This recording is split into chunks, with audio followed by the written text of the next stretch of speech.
Nous sommes ici en forêt de Chambier pour faire un FDF1.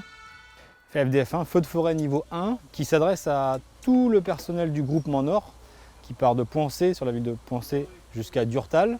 1800 hectares pour former ces stagiaires de premier niveau. 4 formateurs, 11 stagiaires, 4 aides formateurs. Pour cette formation, nous aurons besoin de 4 engins, principalement des CCF, camions, citernes, feux de forêt. Des engins particuliers qui sont essentiellement conçus pour de la lutte en feu de forêt, avec des capacités de franchissement et des capacités à rentrer dans la végétation facilement. Le stage se déroule sur une semaine. Le lundi matin, en théorie, nous avons un apprentissage et nous avons une petite vision sur ce que c'est un CCF, un camion citerne feu de forêt. Nous regardons aussi la topographie, comment pouvoir se déplacer, comment reconnaître où nous sommes dans la forêt, parce qu'il n'y a pas de pancarte, pas de panneau, rien du tout. Nous avons aussi la composition de la forêt, savoir reconnaître notre environnement, fait de fougères, de pins, de chênes, de châtaigniers. Et nous faisons aussi un petit récapitulatif de comment se déplace le feu. Le mardi, le mercredi et le jeudi, des manœuvres sur le terrain, diverses manœuvres avec des longueurs différentes, des aspects différents entre une manœuvre défensive, une manœuvre offensive, une manœuvre de soutien. Le vendredi, c'est leur examen. Il y a un FDF3, donc feu de forêt 3e niveau, lui, qui vient évaluer les personnes que nous avons formées et voir si les personnes sont aptes ou non à devenir des feux de forêt niveau 1, équipiers feux de forêt niveau 1. Ce stage est compliqué physiquement et mentalement. On leur demande un rythme effréné tout au long de la semaine pour les épuiser au maximum et qu'ils aillent à 200% de leur capacité. Nous faisons ça parce que sur l'intervention que nous allons pouvoir effectuer après, il faut qu'ils soient prêts. C'est compliqué par le fait de la végétation. La végétation elle peut être dense, faite de fougères, mais faite aussi de ronces, de houx, donc ça pique. Mais quand on se ferait un passage, on doit aller tout droit. On ne fait pas de détour, on va tout droit.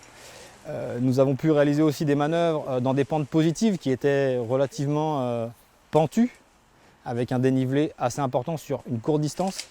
Des replis d'urgence qui mettent leur cardio à rude épreuve. Nous allons aussi effectuer des défenses de points sensibles, une maison isolée dans la forêt que nous devons protéger absolument par tous les moyens possibles que nous allons pouvoir mettre en œuvre avec nos camions et notre équipage afin de défendre cette habitation avec un système de rideau d'eau pour plus que le feu progresse sur cette maison et qui contourne cette maison.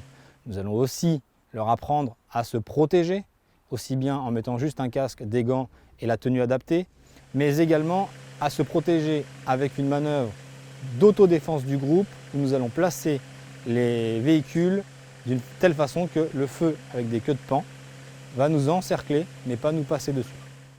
Donc Lucie Santenac, de la caserne de Morane. Bientôt 17 ans de pompier. J'ai commencé à mes 16 ans parce que l'idée c'était d'en faire mon métier à la base. Donc je me suis dit pourquoi déjà avoir un pied dans le volontariat avant de devenir professionnel.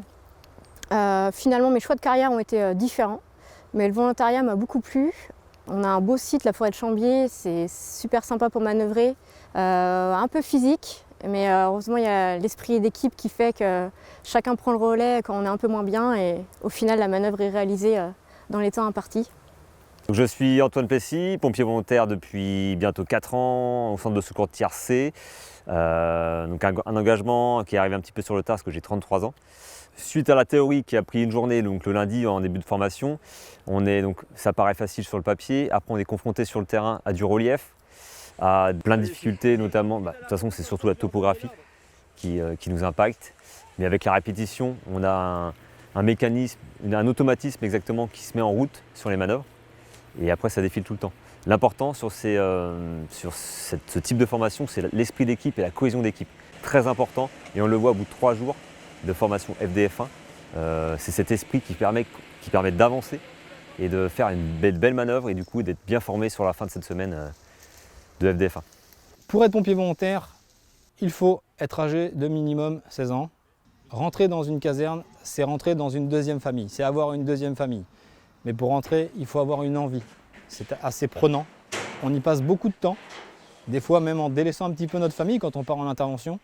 Mais le retour est très gratifiant. Nous faisons ça parce que nous aimons ça. Donc si vous voulez venir, n'hésitez pas à nous contacter ou passer à la caserne le vendredi soir.